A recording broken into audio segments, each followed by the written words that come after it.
Here we are once again.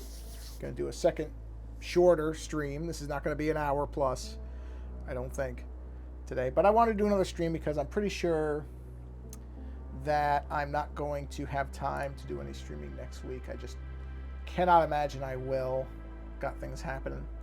So I figured, well, let me do 2 today then. And at least there's some in the pipe. So let me delete some of my earlier posts so that I can post this one. Yet another art stream. There we go. Right now. Okay. There we go. Yeah, so I figured, okay, well, I have the time today. So we'll go ahead and do 2 of them today.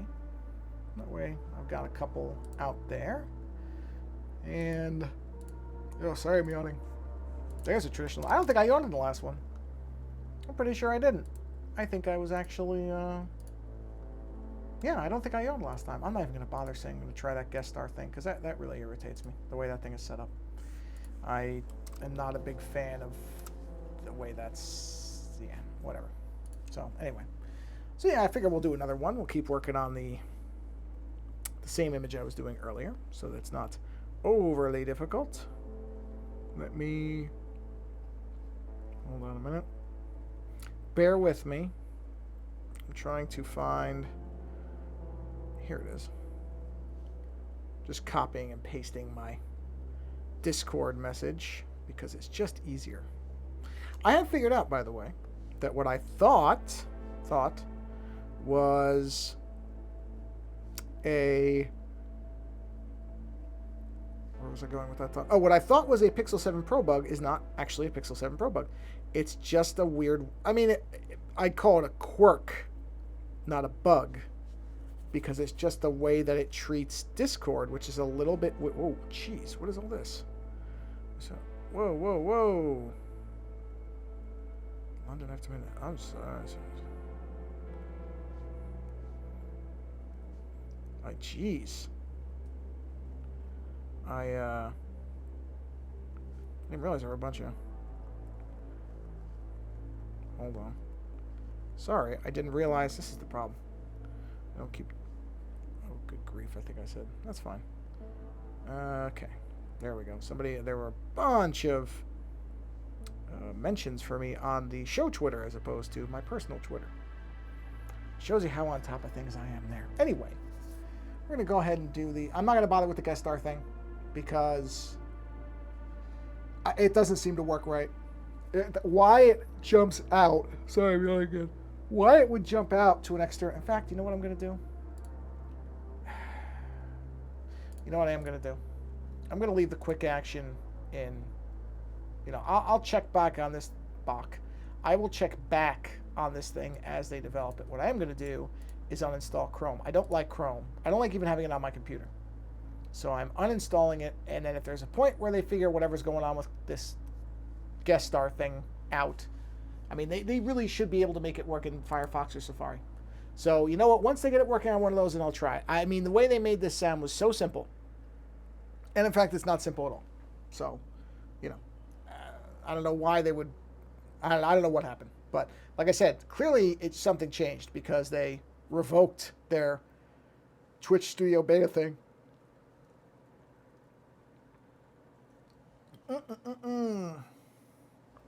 Delicious water. Before I start, I do have to look something up very quickly. The only thing I didn't get a color on, I believe it's white. And you'll see, I'll point out what I'm talking about in a second. But I want to get the color for Turox. Yeah, it's kind of white with red caps. Okay. Okay, got it. Yeah, it's sort of what I think is supposed to be white or bone. So maybe we'll make it off-white. Oh, boy, am I sorry about yawning. Boy, terrible. All right, let's get going here. Let's move over to our starting soon thing. Let me grab this and turn this off. Oh, and I can close Discord. Does not need to be open while I'm doing this so that I don't... Try to keep the network as open, as uncluttered as possible. All right, here we go. Shoo. And there we are. Back where we were before. So... We're still in our colors now, so let's get our colors going here. So, we got our very ostentatious, I believe is the correct usage of the word. Color work done. I'm so sorry. I don't know why I'm yawning. I really don't know, but I am. So now we're going to get into hair and skin tone, which are going to have to get adjusted. These are not going to be final colors. I already know that, but I'm going to get some stuff at least in there so that, yeah, or maybe they will. I mean, it's not like stained glass is necessarily meant to be highly realistic. So if these colors, once I have all the colors filled in, which is going to take a little bit, then maybe it would actually make sense to leave some of these heightened colors, more unrealistic colors. The nice part is each of these is an independent layer, so I'm free to adjust them once I get to the point where, you know, I can make that call. So nothing here is permanent, which is the nice part. I have the ability to clean these up later and change them as necessary. So for right now, I'm just going to use the kind of what I'll call hyper-realistic colors or unrealistic colors. You know what? I'm going to start on the skin first. I think I'm going to do that sleeve. What am I going to do with that sleeve? Because that sleeve should be... Oh, let me think. What should the sleeve be? You know what? I'm so sorry. I don't know why I'm yawning. I really can't figure it out. I don't know what is causing me to yawn. I'm not sleepy and I'm not bored. I'm interested in the picture. So I don't know why I'm yawning. The other part is when I yawn, my nose starts to run.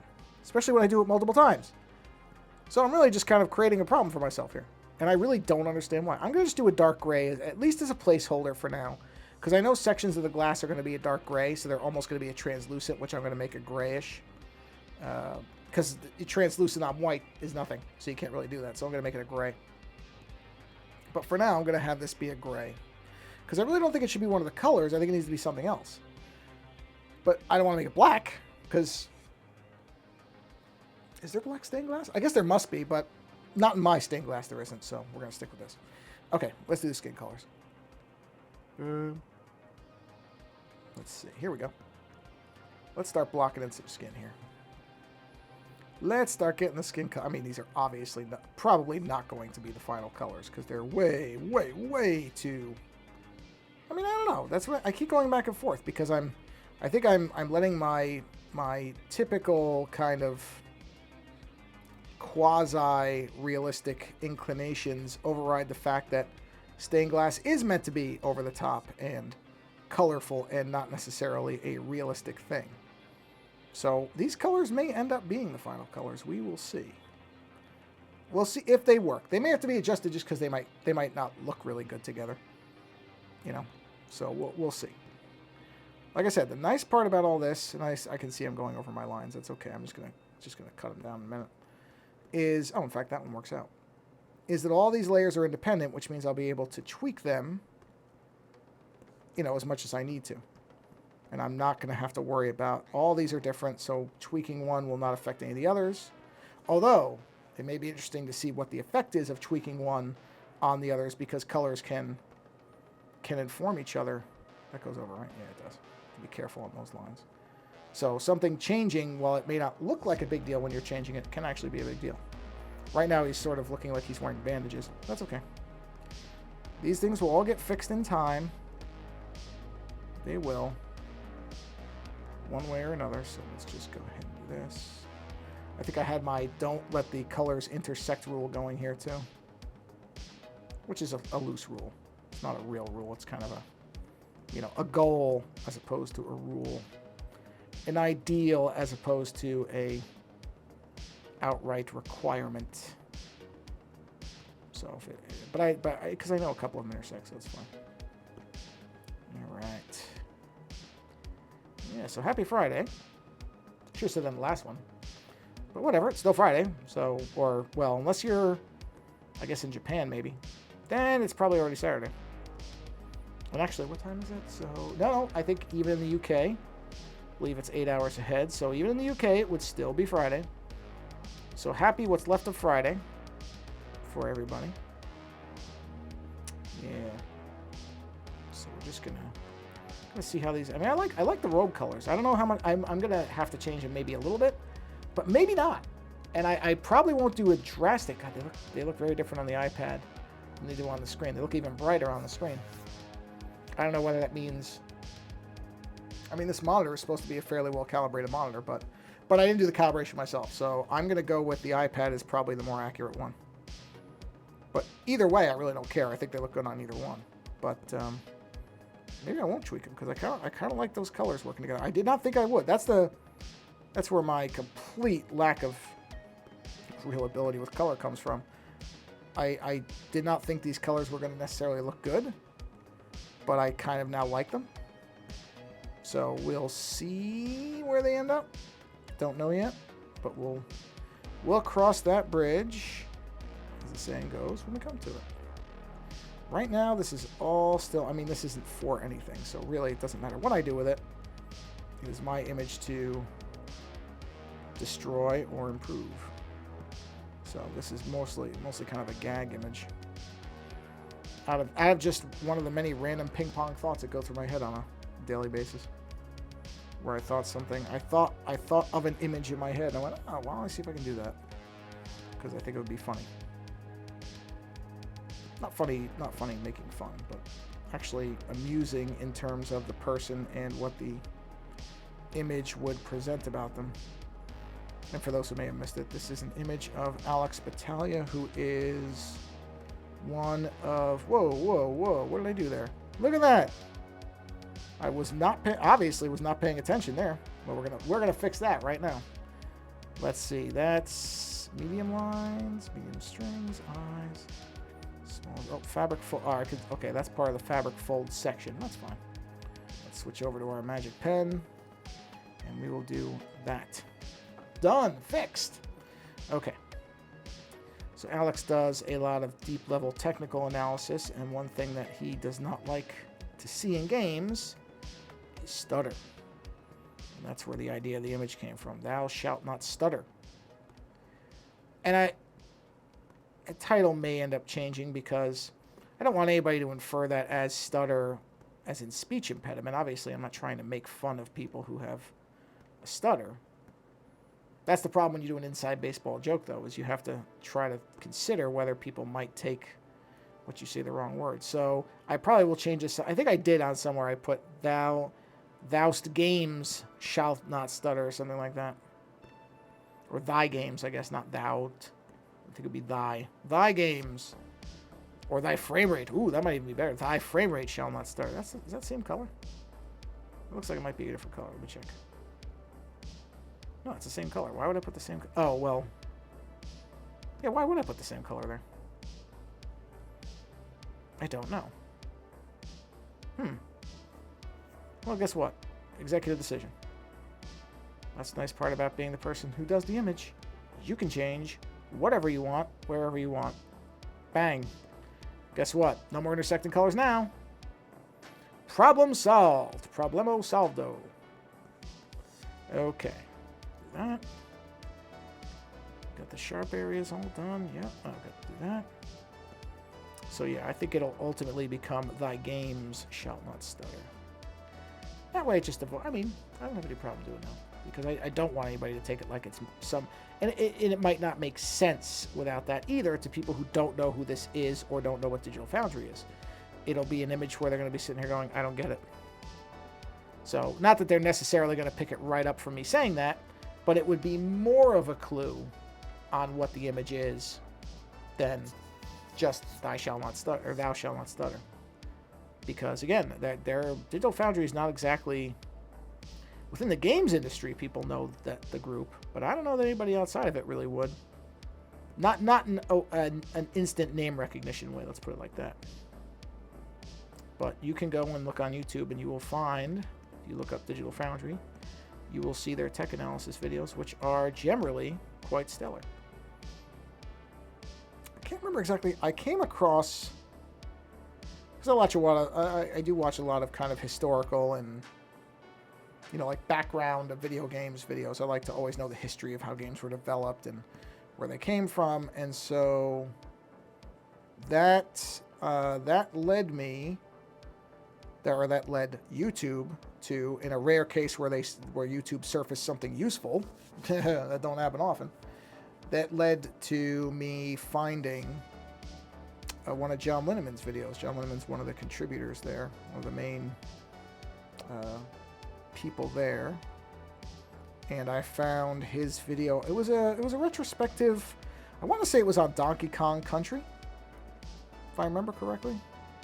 I believe it was Donkey Kong Country, that he had done a kind of deep dive on how the game had been made and did some interviews with some of the people who worked on the game. And that was really what got me started on the channel. And I really liked John's videos. And these were some of his earlier videos too. He's done a lot of different stuff since then. But that's, I mean, I don't know. Maybe it wasn't one of his earliest ones, but it was an early one. You can tell. This is before, you know, the certainly well before the Patreon and all the rest of the stuff came along at that point. Now, I don't know, because honestly, I don't know. I interviewed John a little while ago. Or I shouldn't say a little while ago. It was probably at least a year ago now. Could be more. Who can keep track of time anymore? But anyway, I interviewed John a while ago, and I think we may have talked about that video, but not necessarily the chronology of where it was in the lifespan of the Digital Foundry group. So anyway, that was where I found Digital Foundry in general. And that's one of the Patreon, or the Discords, I should say. One of the Discord groups I actually like best being a part of is the Digital Foundry one. A lot of good people over there. I mean, honestly, I'm not really part of any bad Discord groups, to be honest. All the ones I'm in, the ones that I mainly stay in, I've really tried to cut down on how many Discords I'm in. It's just too much to manage. I've talked about this before in I know I at least did one 5-minute episode of my show where I said the one thing that really Discord is missing is and this is sort of a thing that's the same kind of thing that I was really kind of worried about with Mastodon when I started using that over in addition to, not in place of, in addition to Twitter, was I really love the idea of a unified interface, just a one timeline thing. And unfortunately, Discord that's one of Discord's, if not the only real problem I have with that, the app, or the structure of the site, however you want to put it, is that they don't have a unified, they don't have a way to take all of your different, because basically the way Discord works is each server is broken up into a number of sub-channels. And the thing is, you have to bounce between them all. Which, you know, if you're on a smaller one where maybe because there's a few that I'm in that only have maybe 5 channels at most, well, that's not a big deal. But Digital Foundry's got to have 30, if not more. I could be short selling it. Twit is the same way. The twit.tv Discord that I'm in, there's a lot of sub-channels, and you can mute them. So it's not as if, I don't want to present this as if it's an impossible thing to manage. It's not. You can mute the channels you don't want to hear. But you still have to jump between servers and between channels if you like more than one channel on a server, or more than one server. So you're still doing a lot of moving around. In fact, I think Michael Fisher, surprisingly really, does not like Discord. I think he finds it too chaotic. And I sort of understand that if you're very used to, so I shouldn't say, you know, I say surprisingly because I really think Discord is a tremendously valuable service. And in particular with the pandemic, I think really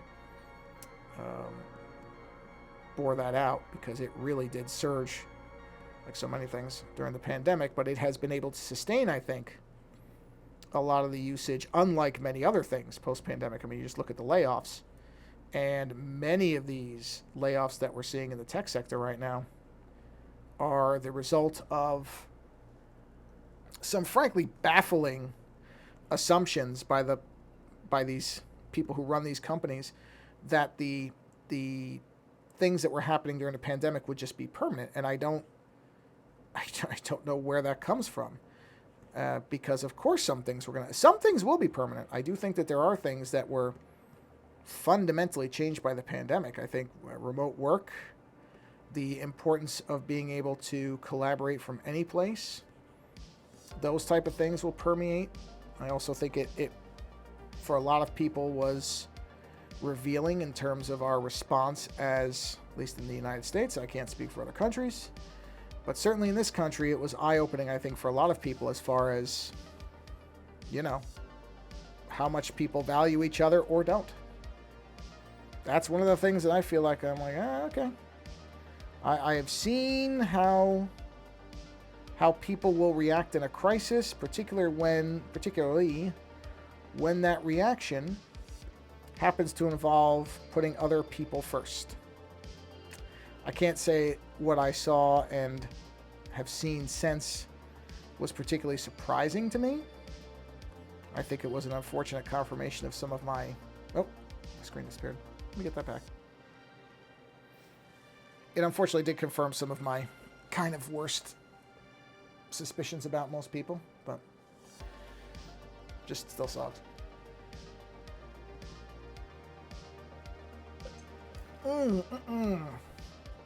Water is good. But to move away from that, let's not get into too dark an area here. Just waiting for the screen to come back. There it is. But as far as the tech stuff, these assumptions by a lot of these companies that things were just going to stay the same way that they were, you do have to sit there and wonder at why they would think that, especially when much of certainly the last year, I'd say, if not a little bit more than that, has been a very concerted effort by a lot of people to move things back to the way they were before the pandemic. Now, don't get me wrong.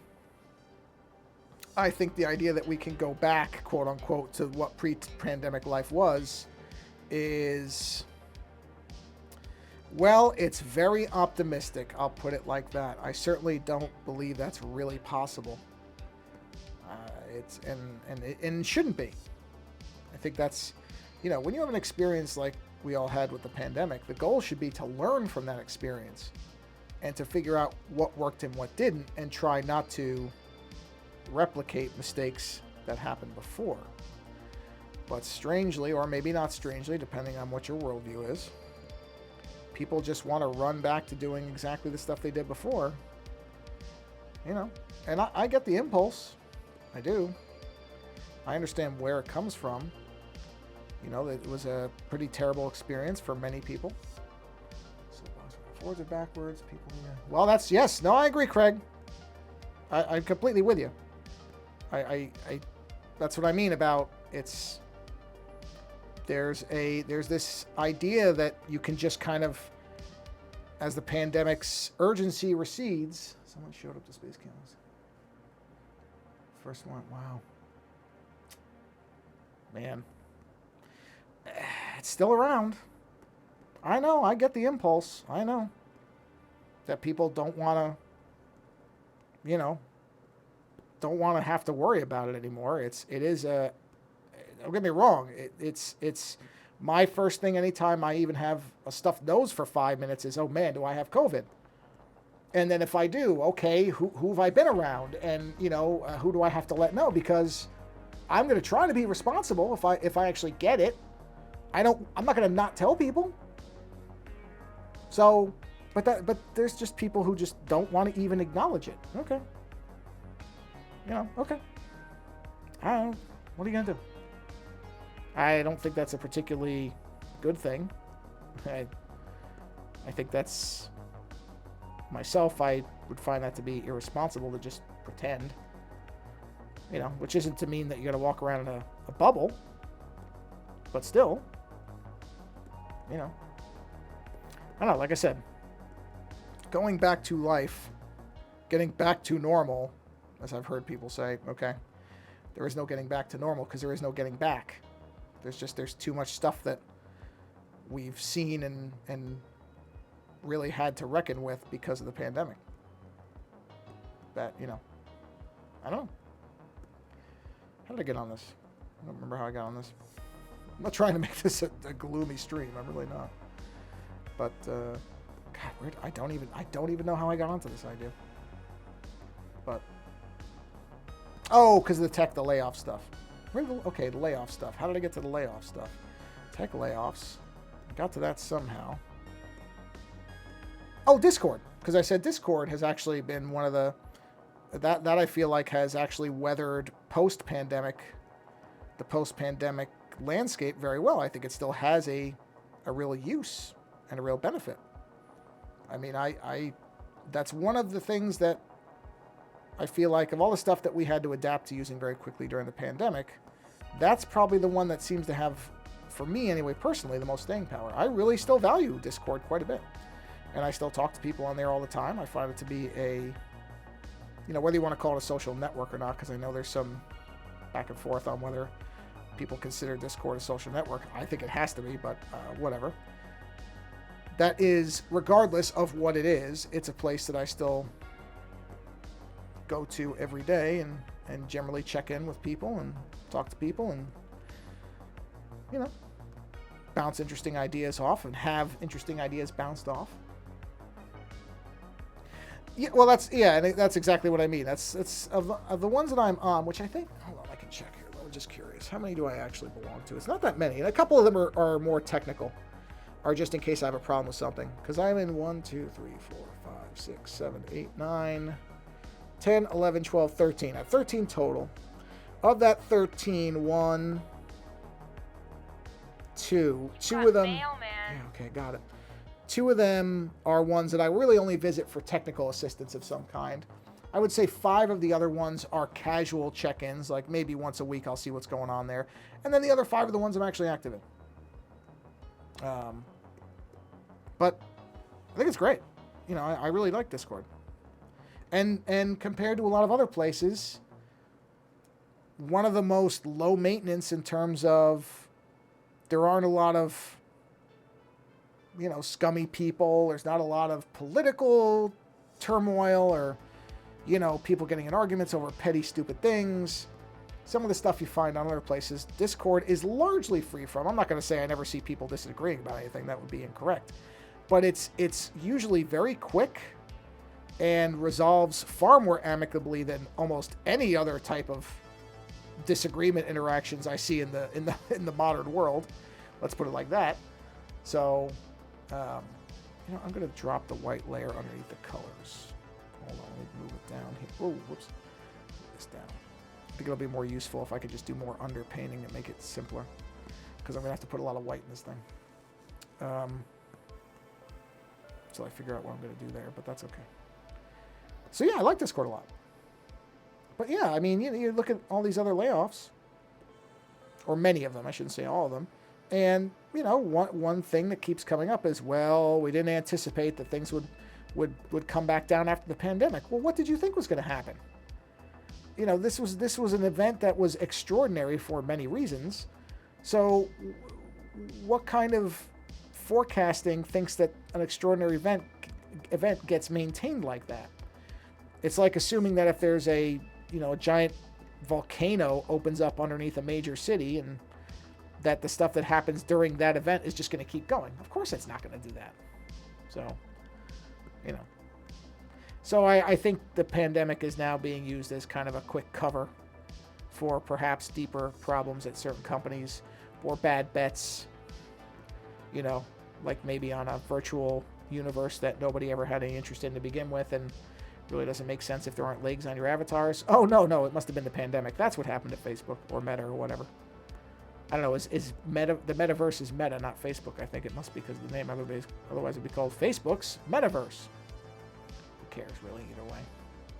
But yes, I think that's going to be the scapegoat now, is companies that were looking for ways to handle layoffs, they'll just blame the pandemic because, hey, you can't get mad at us, it was the pandemic. Okay. You didn't notice that things were going on? Okay, got it. But yeah. Again, it's just the way it goes.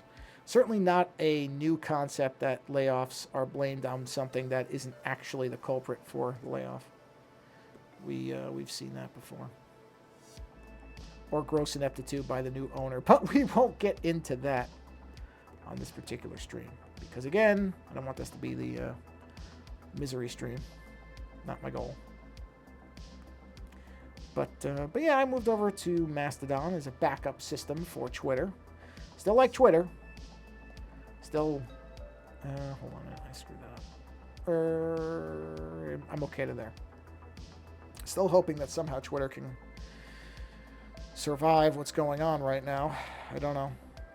It doesn't look good, but I still think Twitter has a lot of value.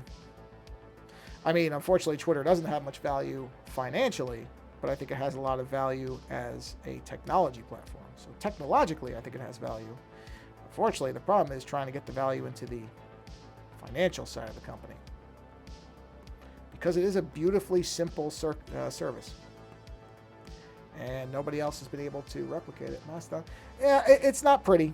That's true. Mastodon is not. That's what I mean. There's a lack of. Some of that I think is I'm not going to say intentional, but it's a byproduct of the fact that a lot of people there just seem to have a.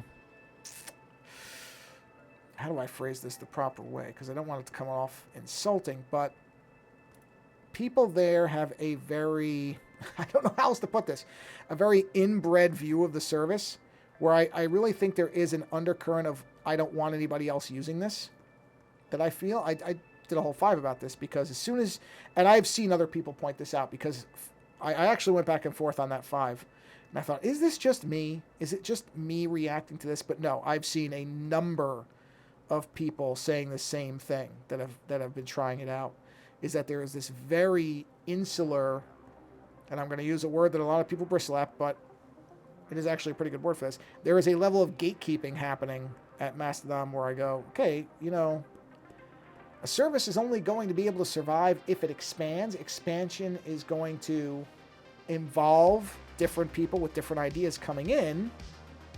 So you're going to have to figure out how that's going to work. You can't just say, well, only act like this.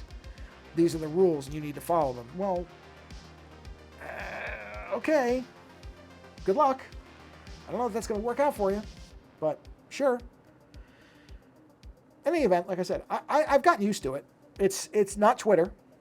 And people say, well, that's the point. And when I say it's not Twitter, I mean it doesn't have that simplicity to it, which is going to be a problem for it. I guess if it's going to be proposed as an alternative to Twitter. And this was also the point that I made in my 5, that it's sort of weird to me. Oh wait, where are those? There were parts in the hands where I didn't finish. Let me finish these first. That people were very quick to say, hey, come on over to Mastodon, because Twitter's going down, man, and this is the place to be. It's really neat over here. And then people show up and you start getting all these people going, all right, now here's how you're going to have to act. And then, and just remember, this isn't Twitter. Well, then why'd you tell me to come over here? If you said, oh, if you're sick of Twitter, come here, well, then don't then start barking about it not being Twitter. I agree, it isn't Twitter. But I don't think it needs to be preached at people that it's not Twitter. Let's put it like that. I think there's a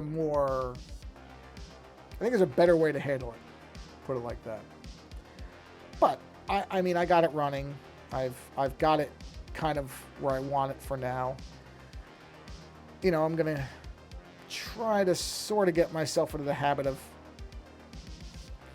trying to evaluate it without too much of my Twitter vision hitting it, because that's not really fair to it. Although it really, at the same time, when people say, well, it's not Twitter, it is kind of Twitter. It's just Twitter with a more complicated learning curve, I guess. But it is Twitter. I don't know why people think it isn't. It is Twitter. Twitter has changed from what it was intended to be originally, as will Mastodon. It's going to. It's going to change as a byproduct of different people using it. And the Mastodon culture will grow and evolve, and I'm sure it will incorporate different ideas that may not be present there. And again, you really wouldn't want it to stay the same. There's not much of a growth if it's always just the same thing all the time. Even Twitter. There were a lot of people who went crazy when Twitter expanded their character count, as if it really, there were people who said, oh, you're going to destroy the service because the what makes Twitter work is that the short character count. It makes you be, it respects brevity, and it encourages better and more concise thought. No, it doesn't. It just means people do 8 tweets in a row to say the same thing. So the character count never mattered. That was nonsense too. That was one of the funniest things when people said, oh, the character count changing is going to destroy Twitter. Guess what? It didn't. It was fine. People adjusted. The same people who couldn't get a thought out in 180 characters or whatever it was before, doesn't mean they're going to be able to get it in 260 or 56 or whatever the number is. That didn't suddenly allow them to be able to think coherently. There's still incoherent thoughts the same way in longer form there was in shorter form. It's perfectly fine. Did not destroy the service. I don't know. That was always funny to me that people thought that that was going to be the thing. Oh no, surely not more characters. It's not a big deal, everybody. Relax. We'll see. We'll see what if I don't know. I don't think Twitter is actually going to go away. I really don't. I don't think that it's going to just get folded. I think if anything, it just might be a ghost town. Which, don't get me wrong, same difference. But I don't think it's... Because a lot of people are just afraid. Keep saying that Musk is going to destroy the service. Well, no. He's not going to destroy the service. He can make it a place where nobody wants to be, which will destroy the service. But I don't know. I don't even know if that's necessarily going to happen. It might just become something like LinkedIn, where it limps on as some version of something that, people still have but don't necessarily care all that much about. That's kind of what LinkedIn is for me. I mean, I have to have one just in case I need it for something, but I don't really care about it. It doesn't have any actual bearing on anything. I don't put I don't post anything on there, honestly. I just update my resume from time to time, make sure it's up to date in case anybody's looking around. But I don't actually do anything with it. I don't tell any stories or share any posts or anything like that. And I think that might be ultimately where Twitter ends up. It might just be another type of LinkedIn where it exists, and there may be some portion of people who still use it or use it in some way, but isn't what it used to be. Isn't what it is now. Which, let's be honest, was unsustainable because the company just hasn't made any money. So something was always going to have to change with it. Whether the changes happening now and the way they're being made is the solution as opposed to just a different form of problem, well, that's absolutely a discussion point that you can have, and there's different viewpoints on that. I don't think I've seen anything, even giving Elon Musk the complete benefit of the doubt, which I wouldn't, but even if we were to assume that, I still think you'd be hard-pressed to find anybody who could really say that they've detected any kind of coherent strategy on what the plan is. I mean, I just keep hearing variations of, well, the site's got to make money. Okay, well, that's true. I can't fault the logic on that. Yes, the site's got to make money. Too much stuff in Silicon Valley is largely fairy tale stuff. I mean, just look at the FTX and other type of stuff where it's just speculative runs the whole world there, and that's bad, very bad. I mean, there are companies that do make actual money and have viable business plans, but there's just as many, if not more, that don't. And somehow that became something that people were just fine with, which is baffling to me. But, again, that's the world we're in. Because, wow, I mean, you couldn't run a small business this way. I know that. Not for long, anyway.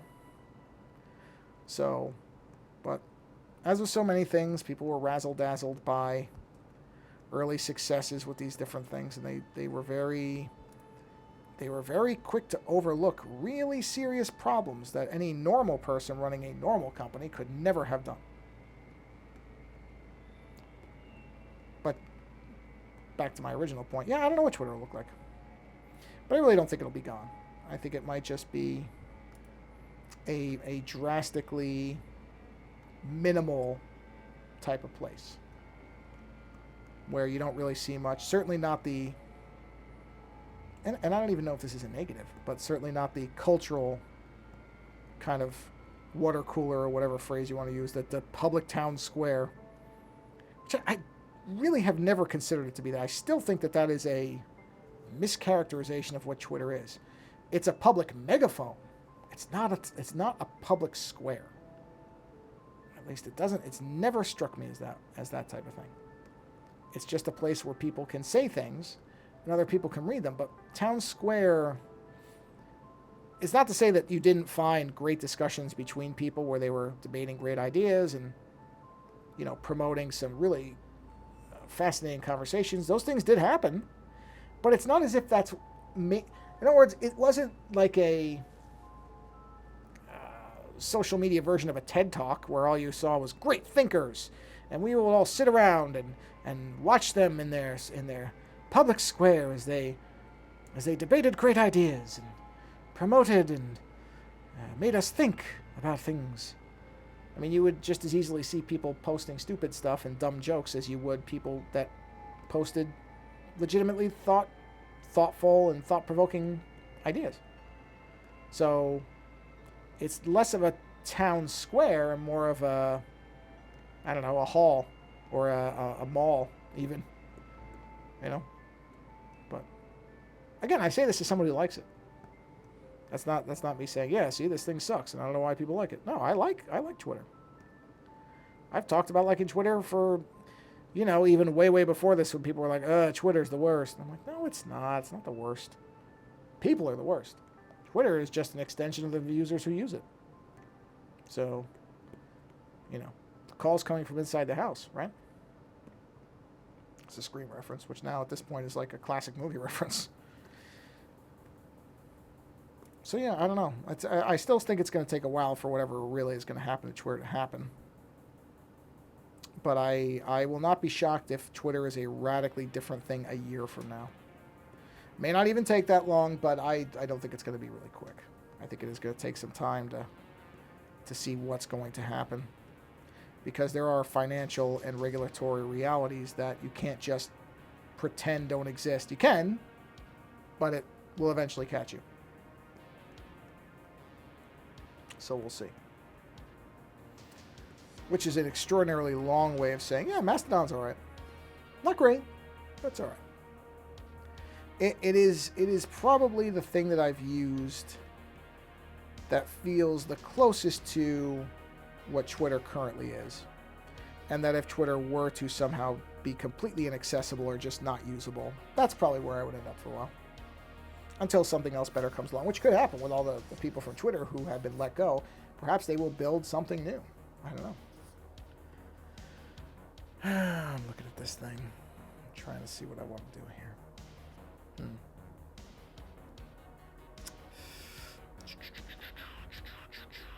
I'm thinking maybe...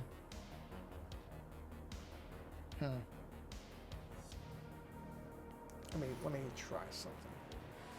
I just think maybe some of these skin tones look too much like, I don't know, not right. Like they don't match correctly. Let me see. Oh, that's a little better. Yeah, okay, I like that better for that one. See, this is what I mean about this is the nice part about having different layers. So I can do these adjustments really easily and independently to make these. I think I gotta pull saturation down. Ah, that's looking better. His skin isn't quite that dark either. Okay, that feels more... Okay, no, I just made him into an alien.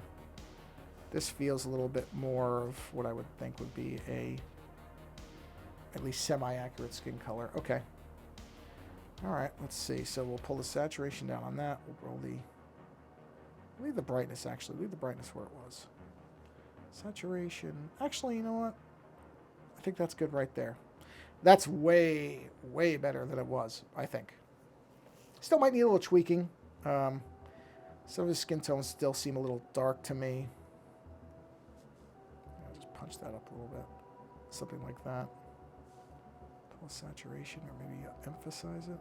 Yeah, I think I'm going to leave it like that. For now, I think I'm going to leave it. I think this is far better than it was before. The only other thing is the skin or the hair color I think is too light. I'm going to darken that down. I'm going to pull the saturation down a little bit, which means that actually I think should be lighter. And we'll pull the saturation out a little bit on that because that's very close crop to his head, at least in the picture that I was using. Let's use, there we go. Yeah, I'm all right with that. That's good. That's good. So as far as we're going to use kind of a goldish color or something like this for the frame.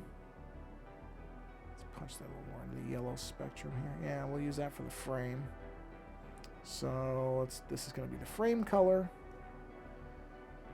Okay, And then this is probably where I'll wrap up for this stream. Yeah, because I'm going to make this is going to be like a golden frame or something. I may adjust this color as well, but let's punch the paint up. Okay, let's punch the paintbrush down a little bit, just so it fits right there. There we go. There we are. This will be way faster. Very, very better. Very better. A much better. Very better. English. It's a wonderful language. I'll learn it one day. This is a far better way of doing this with the paintbrush than going along the whole thing. But yeah, I think that'll be the frame. Like I said, I may adjust that to make that more of a bronze as opposed to the goldish yellow it is right now. But it will work for the moment as a kind of placeholder color. And then the panes, the glass in between the lines, is going to be just kind of a grayish color, so that it has almost like a translucency to it, like clear frames, or clear panes, not frames. And yeah, that behind there. Let's bring this out over here. I could do a line thing, but it's just as easy to just do this. It doesn't take long. Like a straight line, but then you got to worry about even a little bit of that line being not straight. Can screw it. I mean, I guess I could just do this. Yeah, it worked. Okay. So did that, though. Instead of just drawing my finger straight up, also worked. So, not sure the line thing benefited me got me any real anything. Yeah, okay. And then I'll probably use the same kind of gray for the actual panes of glass you see in between here. Obviously, I'm not fine-tuning this yet. This is just placeholder stuff. But I can get a lot of it done, just so you have a general idea of what's going on. I'll tweak this and fine-tune it, once with a smaller brush. But this is like just basic blocking in. And I'm using a darker gray like I did with the sleeve, because then I'm going to go to a lighter gray inside the halo bubbles. And that will also convey the idea that it's a different, area. But you can see what I mean about that's where it's going to be the darker panes, which also emphasizes the darkness of bad frame rates. Oh, it's a plague, it is. And so it even causes glass to be darker, because it is such a bad thing. Which, don't get me wrong, it is. I mean, it isn't for me. I don't notice frame rate stuff the way a lot of younger people do. We'll just put it like that, because that's really the truth. My eyes are so bad that I don't even notice it. So when some of these videos I watch, which I think they're great videos because of the technical analysis that's going on behind them, but they were showing, there was one I was watching of the new God of War game, and they were showing comparison pictures of, how some of the highlights were bouncing off of the clothing. And I'm not kidding. If they had not literally put those frames side by side, and this is the case with much of this stuff, I would never notice. I wouldn't even know that the highlights weren't right. At this point, the fidelity of games is so good that it's rare that I notice, outside of really just unmissable problems, like people walking through rocks, glitches, stuff like that. Yes, I noticed that. Sure, of course. But anything short of that, no, I don't notice it. I don't see it. So it's kind of funny because I watch these videos and I have nothing but respect for them, because they're really, really interesting, in-depth, and technically impressive in terms of how they test these things and what they're looking at and how they have to go forth and are going to these games and try to get the scenes to line up so that they can do real comparisons, because sometimes it's very tough. All that stuff from a technical and an analysis standpoint is wizardry. I think it's great. That's why I like watching it. But in reality, 95% of the stuff they point out with a lot of the newer graphics and how good everything is, I would never, ever even notice it. In fact, in some cases, what is considered the better lighting or more accurate lighting effects, some of the stuff with like ray tracing, I think it looks worse. I really do. I think it looks worse. I think sometimes there's a visual overload that can happen when you have too much stuff going on, especially in a video game, because yes, it's definitely more like actual life when you can see a reflection in a window. But when you're speeding by something, I don't know that that actually adds anything. And this, again, please do not take this as criticism of the work they do. I think it's great. I love seeing that stuff. Yeah, Uncanny Valley, or just the fact that you're engaging a different part of your brain when you're playing a lot of video games. And so there is a value in minimalism so that you have a focus, so that you have an idea of where you're going, what you're doing, and that when there is too much stuff that is, there is an immersion that can happen because everything is exactly the way it would be in real life or close. But there's also an immersion that can be broken by that. And I think there is, VR is kind of a simulated total body or total whatever experience immersion into stuff. But short of that, I sometimes wonder if in video games it's actually detrimental for things to be too much like real life. And I don't mean specific. It's not even one thing. It's almost just where you get to a certain amount of things and there's kind of a crossing point where now it's okay. This is just, there's too much realism for something where, I'm going by it really, really quickly and unnaturally. Because in many games you're doing unnatural things. At least I'm not let's see, what would it be? A Greek god who died, 4 times or whatever, and throws fire chains from my wrists. Therefore, when I'm in that particular world, I don't need too much reality because it ain't real to begin with. Again, not meant to be any type of criticism of the actual analysis stuff. I think that stuff is wild. And some of the stuff, when they point the things out, it is interesting on how they talk about how this stuff is accomplished and what is being done, what especially where it's upscaling and you have these processes that take things and try to figure out how to make them look as good as possible, even if they're starting from an imperfect point. That's really neat. I think the technology is mind-blowing and really, really interesting.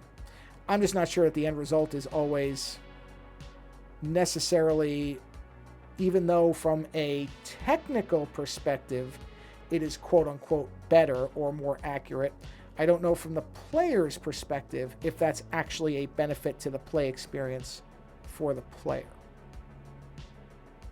I don't know. I'm sure there are many people who would disagree with me, as with so many things in life. But that's just how I kind of look at it sometimes when I see, because I do have games where I can turn on and turn off the ray tracing, and I've never chosen to leave it on, partially because there is a performance hit, but even times where there really wasn't a performance difference as far as the frame rate, I never really thought it had anything. So, in fact, some of the reflections were very distracting to me.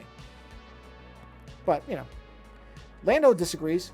I know that. Lando can't detect the difference in 60 frames and 30 frames, but he can see the difference with ray tracing and non-ray tracing, which I'm the opposite. To me, that fluidity of motion for 60 frames, I don't know how anybody couldn't notice it, but he doesn't. He doesn't.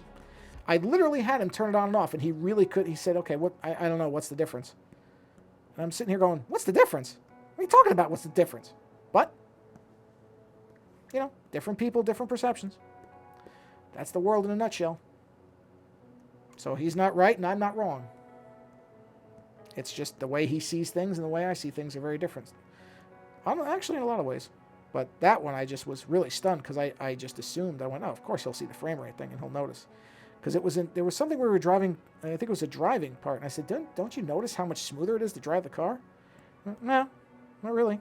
Okay. So I'll turn it back on the performance then. Or the resolution, I think, or fidelity, whatever it was. I said, I'll turn it back to that then. Then if you can't see it, then you might as well enjoy the 4K. Because, so oftentimes when you're hitting 60, I think this was in Borderlands. Is it Borderlands? No, it was Saints Row. It was Saints Row where I said, make sure you turn that off. And he's like, why? Nothing, it didn't change anything. I'm like, what? Didn't change anything. Like I said, different perceptions by different people are not something that is bad. Because, especially in a case where you have the option. So he wanted to go with the fidelity part, graphical fidelity, and I chose to emphasize the frame rate. The nice part is we both actually enjoyed the same game in different ways. A metaphor for how life should be. Enjoy whatever you enjoy the way you want to enjoy it. Let other people do the same. Instead of trying to tell them that there's a right or a wrong way to enjoy it. Because people just don't really react well to that. And it's kind of infantile. And that's as moralistic as I'm going to get on this stream today. Okay. Well, I'm at 55 minutes, so much for not going for an hour. But now the iPad is actually heating up, and it's making my finger uncomfortably hot. So I'm going to end the stream here, because I got the colors in place. The basic colors are in place. The window stuff and all that I can fill in. That I don't know whether that's really great for a stream anyway, because it's a lot of just fine filling in. And then there's going to be some more color work that has to be done, obviously. And after that, it's going to be a matter of adding the glass effects. So, as I said, I don't think I'm going to be streaming next week. I just don't think I'll have enough time for it. So probably won't be. And I'm not going to bother. I'm not going to start a stream. I think I said this on one of the other ones. I'm not going to start a stream if it's going to be 5 minutes long. You know, obviously I've done nearly an hour today. So, yeah, I just don't find the value in streaming for 15 minutes when it comes. And there's no way I could. Not the way I draw. I'm not going to get anything done in 15 minutes. So what's the point? In the event, probably a week after, it'll be back to normal. Unless some block of time comes up, but I just think next week is going to be, just doesn't look like there's going to be very much free consecutive time where I could do a stream, set up and do it, and the whole thing. So, in any event, if I don't, then I will plan to be back the week after, like usual.